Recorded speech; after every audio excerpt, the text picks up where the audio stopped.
Shalom Bapak Ibu Saudara. Renungan kita pagi hari ini kita mau berbicara perihal masuk ke dalam perhentiannya Tuhan. Jadi kita ambil dari kitab Ibrani ya. Ini dari pasal 3 sampai pasal 3 ayat 7 sampai pasal 4 ayat 13. Ini suatu peringatan dari Paulus, saya yakin itu, yang peringati kepada orang Kristen Ibrani, karena orang Kristen Ibrani cenderung mau balik lagi ke dalam Yudaisme, ke dalam ritual, ke dalam segala sesuatu yang menjadi simbol ya. Karena agama Yahudi itu simbol, lambang, dan nubuat. Nah, orang Kristen Ibrani ini cenderung membalik ke sana ya, barangkali juga karena ya dia mau menghindari penganiayaan atau apapun macam-macam motivasinya. Nah, Paulus mendorong bahwa Kristus itu adalah penggenapan dari semua simbol-simbol atau hari-hari raya, Sabat juga khususnya, Kolose 2:17. Semuanya itu hanya bayangan. Realitanya itu, esensinya itu adalah Kristus dalam batin ya. Jadi kalau kita mau beribadah dalam konteks perjanjian baru, harus seperti yang Yesus ajarkan. Ibadah itu artinya dalam roh dan kebenaran, artinya dalam roh dan realita, artinya dipimpin Roh Kudus, dipimpin Kristus dalam batin setiap hari.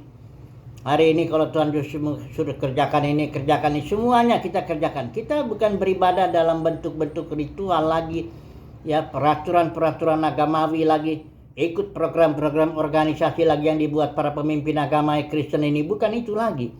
Kita ibadah dalam roh dan kebenaran. Ini yang sedang Paulus dorong ini, nasihati, bahkan tegur, ya, Kristen Ibrani ini yang mau cenderung balik ya ke dalam Yudaisme.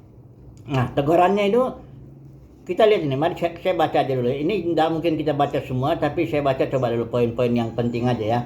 Ibrani pasal 4 aja kita baca dulu ya. Makna daripada masuk ke dalam perhentian Tuhan ya. Sebab barang siapa telah masuk ke tempat perhentiannya, ia sendiri telah berhenti dari segala pekerjaannya ya. Nah, ini nanti kita tafsirkan apa maksudnya. Bukan berarti kita nggak kerja ya. Bukan berarti kita diam aja gitu, nggak beraktivitas apa-apa, bukan begitu. Tapi kita masuk ke dalam perhentian artinya tidak bekerja lagi, tidak lelah lagi. Sudah tahu kalau orang bekerja itu kan dia capek, dia apa semuanya, ya bisa stres, tertekan, gelisah, takut apa kalau orang bekerja itu kan. Tapi kalau orang udah istirahat, ya sudah ya. Nah, ayat 11 itu juga nasihat ya. Karena itu baiklah kita berusaha untuk masuk ke dalam perhentian itu ya. Supaya jangan seorang pun jatuh karena mengikuti contoh ketidaktaatan. Nah, Israel itu tidak masuk ke dalam perhentian ya. Karena ketidakpercayaan, berontak, ya sungut-sungut, kita tahu waktu dia keluar dari Israel, dari Mesir itu ya. Nah, bagaimana caranya untuk masuk? Yaitu dengan beriman ya. Kalau pasal 4 ayat 3 ini. Sebab kita yang beriman akan masuk ke tempat perhentian seperti yang ia katakan ya. Nah, jadi sederhana sebenarnya pengajaran ini, bahwa kalau kita mau masuk ke dalam perhentian Tuhan dalam arti kita tidak lelah bekerja ya. Bukan nggak bekerja ya, tidak lelah, tidak stres, tidak tertekan, tidak gelisah, tidak khawatir kayak gitu-gitu ya. Nah, itu beriman.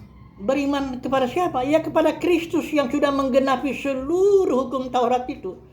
Sabatnya Tuhan itu, Israel itu disuruh peringatin Sabat itu hanya sebagai apa? Menunjuk kepada Sabatnya Tuhan. Ya, Israel kalau Sabatnya Israel kan hari ke-7, hari Sabtu itu. Atau Sabat tahunan ada hari ke-7 juga, tahun ke-7. Tapi itu menunjuk kepada Sabatnya Tuhan. Karena perintah itu hanya sebagai apa ya? Apa katanya? Bayangan ya, bahwa Tuhan pun beristirahat ya di hari ke-7. Tapi nggak ada berhentinya itu. Harinya hari ke-7 itu ya Tuhan beristirahat. Tapi ingat, bukan Tuhan capek ya. Tapi nanti kita lihat ya maknanya. Mari kita lihat dulu Matius 11 lah untuk memahami makna beristirahat ini, masuk perhentian Tuhan ini. Mari kita baca ini. Matius 11 ayat 28 sampai 30 ya. Marilah kepadaku semua yang letih lesu dan berbeban berat. Aku akan memberi kelegaan kepadamu. Pikulah kuk yang kupasang dan belajarlah padaku, karena aku lemah lembut dan rendah hati, dan jiwamu akan mendapat ketenangan. Sebab kuk yang kupasang itu enak dan bebanku pun ringan. Ini dia artinya. Yesus juga janjikan, kalau engkau ikut aku dan diproses juga ya, dibentuk, dihajar, di apa, supaya kita masuk ke dalam istirahatnya Tuhan itu, sabatnya Tuhan itu. Artinya apa? Ini jiwa kita tenang ya. Apa ya? Itu saya bilang kelegaan, belajar. Ini jiwa tenang itu rest in the Lord ya istilahnya ya. Ini memang susah mendefinisikannya, tapi sebenarnya sih gampang juga kalau kita ini aja tandanya orang belum masuk dalam perhentian Tuhan. Kalau orang termasuk kalau melayani, mau bisnis, mau kerja apapun, dia akan mengalami stres, tertekan, gelisah, takut, memaksa diri, ngotot apa semuanya itu tanda dia belum masuk ke dalam perhentian Tuhan, ya. Dia belum merasakan ketenangan jiwanya gitu. Pikirannya masih kacau gitu ya. Jiwanya pun masih khawatir, takut, gelisah begitu. Masih apa ya?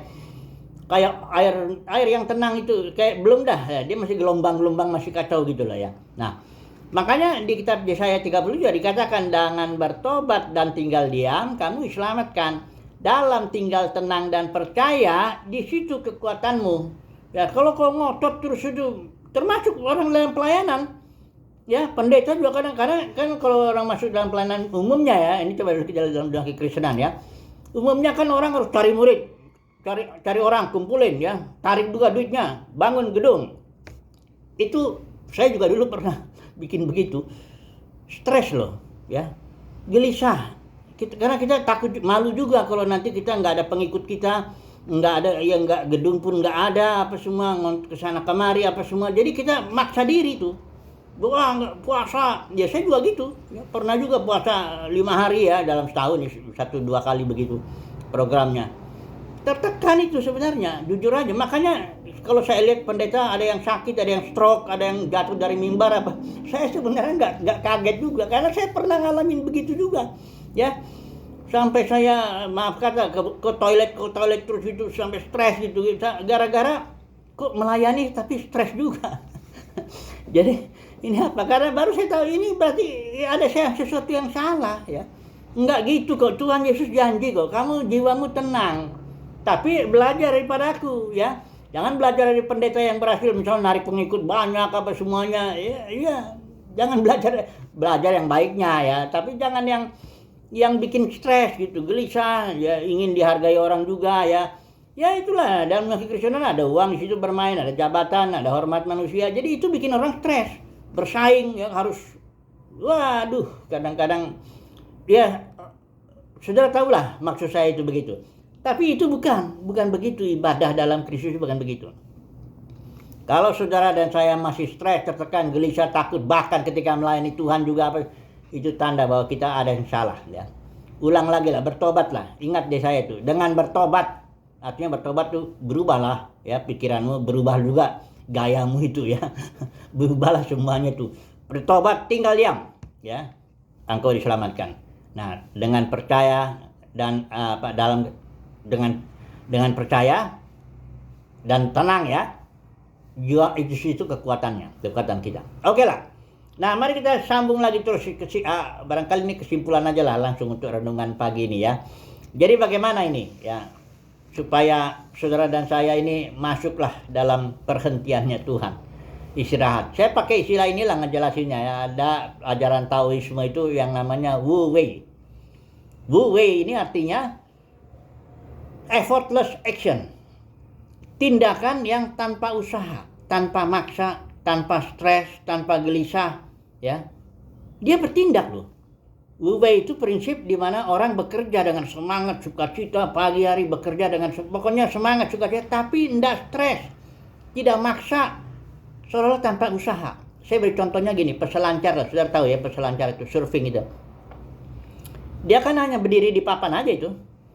Ombak itulah yang membuat dia bisa berjalan demikian, mengalir demikian cepat, bahkan begitu indah yang meliuk-liuk gitu. Kalau saudara lihat kadang-kadang si pelancar kalau udah ahli itu ada ombak di atasnya dia masih berselancar di bawahnya itu, mengalir begitu cepat. Tapi saya tanya dulu, saudara, dia nggak capek loh. Dia bukan kayak pelari yang maksa diri untuk mengejar atau apalagi ada garis finish. Dia enggak gitu.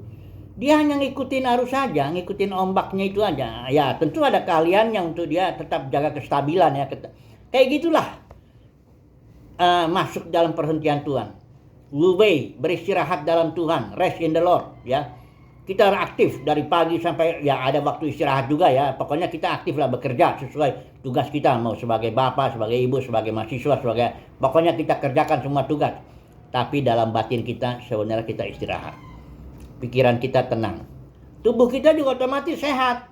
Nggak mungkin penyakitan karena ada istilah psikosomatis. Segala penyakit itu mulainya dari jiwa itu juga. Stres, tertekan, gelisah, pikirannya udah terganggu gitu.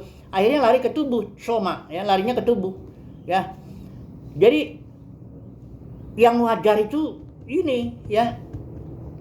Yang wajar itu kalau ikut Tuhan itu nggak stres, tenang, masuk dalam perhentian Tuhan itulah, itu janji, ya. Nah, semoga ya saudara dan saya mendapat kasih karunia untuk bisa masuk ke perhentiannya Tuhan, sehingga kita bisa bekerja semangat melayani Tuhan, tapi tenang, nggak stres, gelisah, takut, nggak maksa, apalagi nggak stroke, nggak apa, begitulah ya. Oke lah, semoga ini menjadi berkat. Semoga saudara saya mendapat kasih karunia untuk masuk ke dalam perhentian Tuhan. Haleluya, amin.